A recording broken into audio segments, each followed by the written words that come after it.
പകലും മുഴുവൻ പണിയെടുത്ത് കാടിലും മേട്ടിലും വേലയെടുത്ത് അന്തിക്കാനൊരു ക്വാർട്ടർ വാങ്ങിയ വേല ഇതോ എൻ്റെ മത്തായിച്ചോ.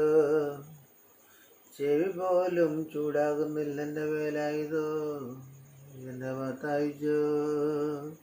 പകല് മുഴുവൻ പറമ്പിപ്പണി എടുത്ത് കിട്ടുന്ന കാശിൻ്റെ കുറച്ചെടുത്ത് ഒരു ക്വാർട്ടർ വാങ്ങി അടിച്ച പൂസാകുന്നില്ല വേല ഇതോ. ഒരു ക്വാർട്ടർ വാങ്ങി അടിച്ച പൂസാകുന്നില്ല എൻ്റെ വേല ഇതോ എൻ്റെ മത്തായിച്ചോ. എന്തൊരു പാടാണ് ഇത്, എന്തൊരു പാടാണ്. പകല് മൊത്തം വേലയെടുത്ത് അന്തിക്കാണ് വീട്ടിൽ വന്ന് ഒരു ക്വാർട്ടർ വാങ്ങി അടിച്ച ചെവി പോലും ചൂടാകുന്നില്ല വേല ഇത്. എൻ്റെ ചെവി പോലും ചൂടാകുന്നില്ല വേല ഇത്.